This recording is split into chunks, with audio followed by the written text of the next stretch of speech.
சர்க்கரை வியாதிக்காரர்களுக்கு, அதாவது சீனி வருத்தக்காரர்களுக்கு இடையில் பசிக்கிற மாதிரி இருக்கக்குள்ளே இப்படி செய்து வச்சிட்டிங்கன்னா இதை சாப்பிடலாம். இது சுகரை கூட்டாது, சத்தும்.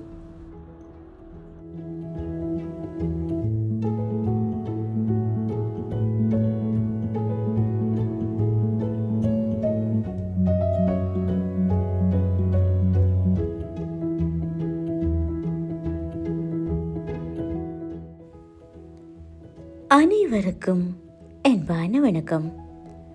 இன்று தம்ப்நெயிலில் போட்ட மாதிரி சிவப்பு கொண்ட கடலையை எப்படி ஏர் ஃப்ரையரில் ரோஸ்ட் பண்ணுறதுன்றது தான் பார்க்க போகிறோம்.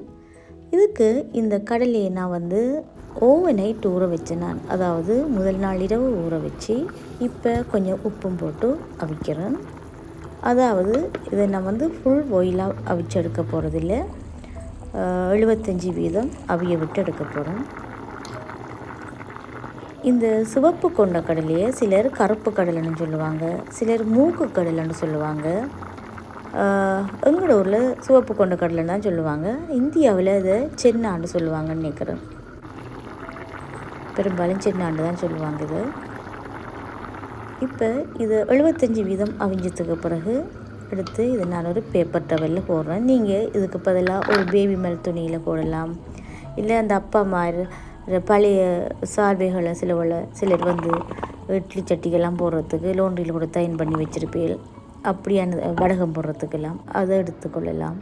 எடுத்து அதில் போட்டு ஒரு 10-15 நிமிஷம் வரைக்கும் இதை அப்படியோ ரெஸ்ட் கொடுங்க. அப்படியே இருக்கட்டும். ஏன்னா அப்போ அதில் இந்த ஈரத்தையெல்லாம் இது உறிஞ்செடுத்துடும். பேப்பர் டவல் கடலில் இருக்கிற ஈரத்தையெல்லாம். இப்போ நான் ஒரு 10 நிமிஷத்துக்கு பிறகு கொண்ட கடலை எடுத்து ஏர் ஃப்ரையரில் போட போகிறேன்.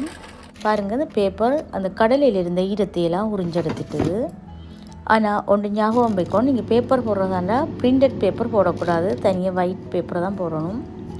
இப்போ 160ல் 10 நிமிஷம் வைக்க போகிறேன். உங்களோட பழைய அவன் இல்லை பழைய ஏர் ஃப்ரையர் அப்படின்னு சொன்னது நீங்கள் மிக்ரோவேவ்லேயும் செய்யலாம். அதாவது மைக்ரோ அவன் அதில் செய்கிறதா இருந்தாலும் பழசன்னு சொன்னால் நீங்கள் 180ல் வைக்கணும். இப்போ 10 நிமிஷத்துக்கு அப்புறம் இதை எடுத்து ஒரு பிஞ்ச் பெருங்காய பவுடர், அசப்போட்டிட்டா பவுடர், அதோட 1/4 டீஸ்பூன் அளவு காஷ்மீர் சில்லி பவுடர் போடுறேன். என்று சொன்னால் மகளுக்காக, அதிக முறைப்பு சாப்பிட மாட்டா. அதோட பூண்டு ஒரு பல்ல நல்ல மெல்லிசாக அரிஞ்சு போடுறேன்.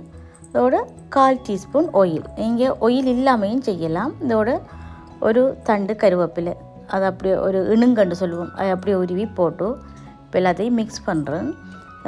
நல்லா நோட் பண்ணிக்கொள்ளுங்க, நான் உப்பு போடலை, இந்த உப்பு போட்டு அவிச்சபடியாக.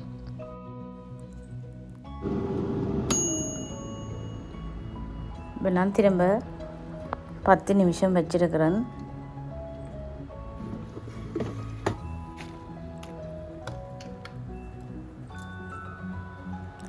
கடலை ஓகே, ஆனால் பூண்டு கொஞ்சம் வேக வேணும். அதால் இன்னொரு 5 நிமிஷம் நான் வைக்க போகிறேன்.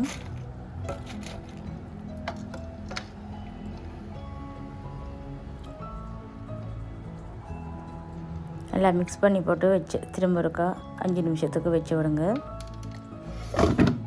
இல்லாட்டி நீங்கள் 180ல் என்று சொன்னால் உங்களுக்கு இந்த 5 நிமிஷம் தேவைப்படாதுன்னு நினைக்கிறேன்.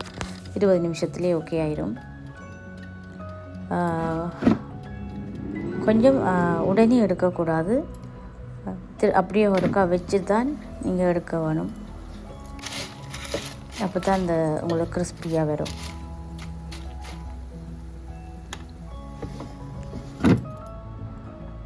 இப்படி பார்த்து பிள்ளைகளுக்காக எல்லாம் செய்கிறோம். அதே மாதிரி வெளியிலேயும் பிள்ளைகளை விடக்குள்ள கொஞ்சம் பிள்ளைகளை நாங்கள் கவனமாக பார்த்துக்கொள்ள வேணும். நம்பி யாரோடையும் பிள்ளைகளை விடக்கூடாது, யாரு கூப்பிட்டாலும் போகக்கூடாதுன்னு சொல்லணும். கொஞ்சம் கவனமாக பார்த்துக்கொள்ளுங்க. ஏன்னா இப்போ எதிர்காலத்தை நினச்சா எல்லாம் மனுஷர்கள் எல்லாம் மிருகங்களாக மாறிக்கொண்டு வராங்க. ஒரு பழைய பாட்டு ஒன்று இருக்குது, மனுஷன் சாப்பிட்றாண்ட தம்பி போயிலேண்டு. அதுதான் ஞாபகத்துக்கு வருது. அதால் நாங்கள் தான் எங்களோட பிள்ளைகளை கவனமாக பார்த்துக்கொள்ளணும். இப்போ இந்த கொண்டக்கடலை ரோஸ்டட் ரெடி.